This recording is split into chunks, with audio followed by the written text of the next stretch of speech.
কই গো, ওঠো। বেলা কত হয়ে গেল সে খেয়াল কি আছে? সারা রাত এদিক সেদিক করে বেড়াবে আর সকালে যত ঘুম।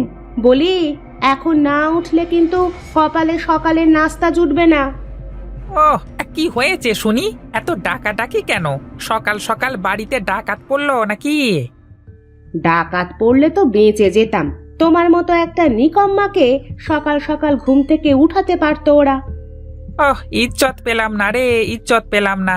শ্বশুর বাড়িতে থাকি নাকি ভাড়া বাড়িতে থাকি কিছুই বুঝি না। ঘর জামাই থাকলে কি তাকে জামাই বলে মানুষে? তুমি কি কোনো মানুষের মধ্যে পড়ো নাকি?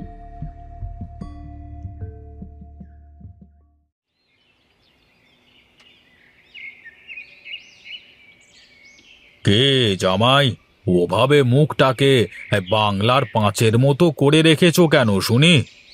কি আর বলবো, দুঃখের কথা বাবা।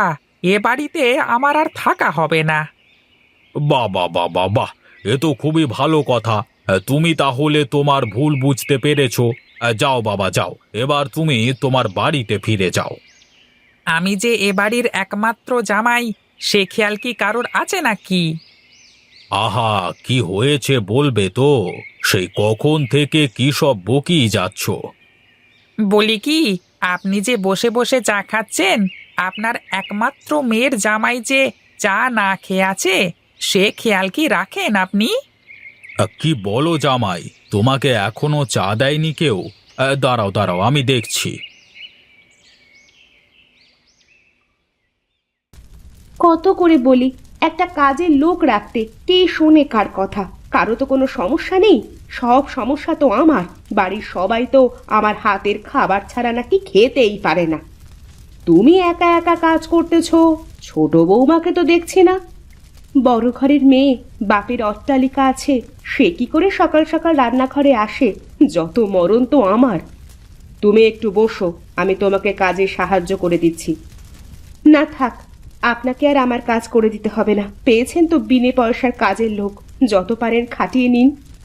তুমি থাকো, আমি গিয়ে দেখি ছোট বৌমা কি করে। কি গো, তুমি এখনো বসে আছো এখানে? রান্না করছে কে? রান্না কি করে তা আমি কিভাবে বলবো? আমি কি এবাড়ির চাকরানি নাকি? আরে ধুর তেরি, নিজের বাড়ির কাজ করলে আবার কেউ চাকরানি হয়ে যায় নাকি? অত কিছু বুঝি নে। আমি আর এবাড়ির সবার সাথে থাকতে পারবো না। আমারও তো ইচ্ছে হয় একা একা এক বাড়িতে থাকবো, যেখানে আমার ইচ্ছে মতো সবকিছু করতে পারবো। আরে মা তুমি, এসো এসো বসো। দেখো বৌমা, আমি তোমার সব কথা শুনেছি। তোমরা যদি আলাদা হতে চাও, তাহলে তো আমরা জোর করে একসাথে রাখতে পারবো না। আসলে মা। থাক, তোকে আর কিছু বলতে হবে না। আজই আমি তোদের বাবার সাথে কথা বলবো। হলো তো, এবার কি হবে? মা যদি সত্যি সত্যি বাবাকে বলে দেয়? তুমি অত ভয় পাচ্ছ কেন? বলে দিলেই তো ভালো। আমাদের মতো সবকিছু নিয়ে শান্তিতে থাকতে পারবো আমরা। ধুর, তোমার সাথে আসলে কথাই বলা যায় না, ভাল লাগে না।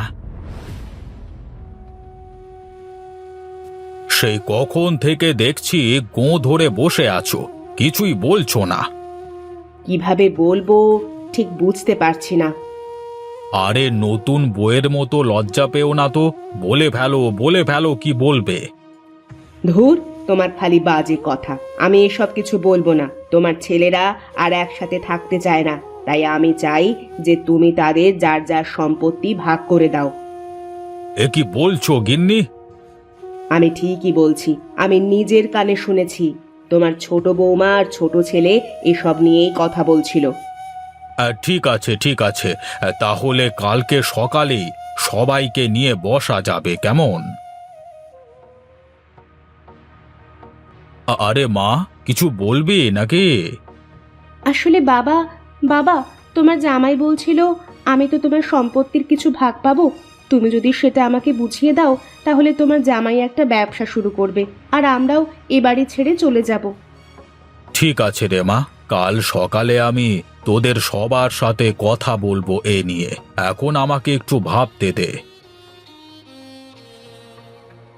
আমি আগেই ভেবেছিলাম যে তোমাদের সবাইকে তোমাদের প্রাপ্য সম্পদ বুঝিয়ে দেব, কিন্তু এত তাড়াতাড়ি দিতে হবে সেটা ভাবিনি। কিন্তু বাবা, আমরা তো কিছুই বলিনি। কেউ বলে কেউ বলে না, মনে মনে সবাই বলে, তাই তো আমরা এই সিদ্ধান্ত নিয়েছি। এখন থেকে আমার সব ব্যবসা অয়ন দেখবে। অয়ন সবার বড়, তাই আমি আমার সব ব্যবসা আর এই বাড়ি অয়নকে দিলাম। বাবা, হ্যাঁ, আমাকে তোমার সবগুলো কারখানা দিয়ে দিতে হবে, কিন্তু আমি মাঠের জমি নিতে পারবো না। ঠিক আছে, তুই কারখানাগুলো দেখ, আর শহরের ওই একতলা বাড়িটা তোর। আমাদের ওই বাড়ি লাগবে না, আমরা নিজেরা নতুন বাড়ি কিনে নেব। তাহলে বাবা, আমাদের কি দিলে তুমি? হ্যাঁ বাবা, এটা কিন্তু আপনি অন্যায় করলেন। ছেলেদের সব ব্যবসা কারখানা দিয়ে দিলেন, আর তো কিছুই বাকি নেই। শোন রে মা, এখন থেকে আমি আর তোর মা তোদের সাথে থাকবো। আমরা নদীর ধারের ওই দোতলা বাড়িতে থাকবো, আর জামাই আমার মাঠের সব জমি জমা দেখাশোনা করবে। বাহ বাহ বাহ, সবাইকে কত কিছু দিলে, আর আমার জামাইকে দেওয়ার বেলায় মাঠের জমি লাগবে না, লাগবে না আমাদের কোনো কিছু। এই চলো তো, তোমাকে কত করে বলেছিলাম ঘর জামাই থেকো না।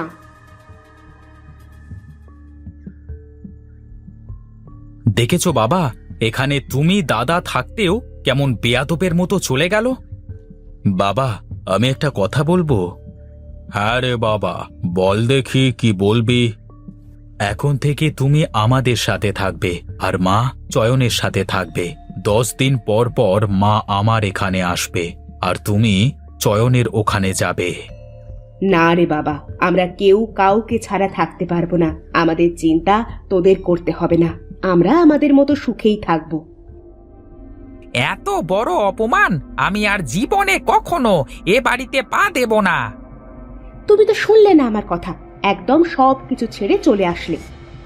তখন কি আর জানতাম যে আমার শালা সম্বন্ধী এত লোভী? আরে সম্পদের জন্য নিজের বাবা মায়ের কথাও চিন্তা করলো না একটিবার। ওদের আর কি দোষ? আমিও তো করিনি তাদের চিন্তা, তোমার জন্যই তো এত কিছু। দেখো, উল্টো পাল্টা কথা বলবে না কিন্তু। আমার জন্য মানে?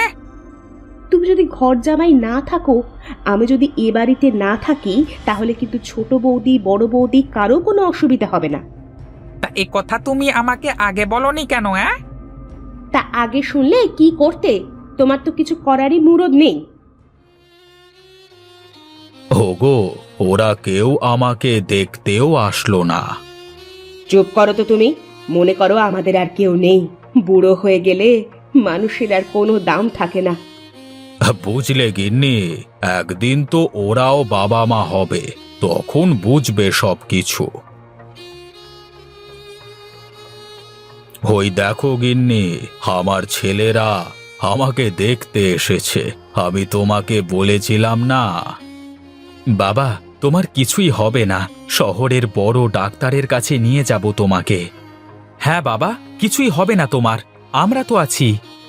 তোরা যদি তোদের বাবাকে বাঁচাতে চাস, তাহলে তাকে হাসপাতালে নিয়ে চল বাবা, এক্ষুনি নিয়ে চল। তুমি কেঁদো না মা, আমরা এক্ষুনি বাবাকে হাসপাতালে নিয়ে যাচ্ছি। আমি কোথায়? তোমরা আমাকে কোথায় নিয়ে এসেছো?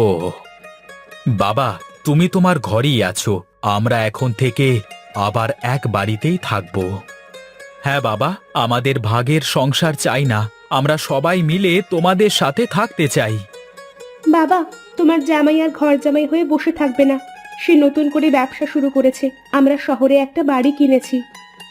দেখেছো গিন্নি, আমি তোমাকে বলেছিলাম না যে ওরা আমার সন্তান, ওরা আমার মতোই হবে।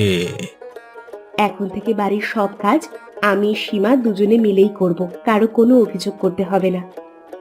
হ্যাঁ বাবা, এখন থেকে আমরা দু বোন মিলে বাড়ির সব কাজ সামলাবো। আজ যে আমার কি আনন্দ হচ্ছে, মনে হচ্ছে আমি আবার নতুন করে আমার সব কিছু ফিরে পেলাম। তাহলে এই উপলক্ষে গ্রামের মানুষকে একটু পেট ভরে খাওয়ানো উচিত বাবা। ঠিক আছে, ঠিক আছে, তাহলে সব আয়োজন তোমাকেই করতে হবে জামাই। আপনি যখন বলছেন তখন তো আমাকে সেটা করতেই হবে, কারণ এখনো তো আমি এ বাড়ির ঘর জামাই হয়েই আছি।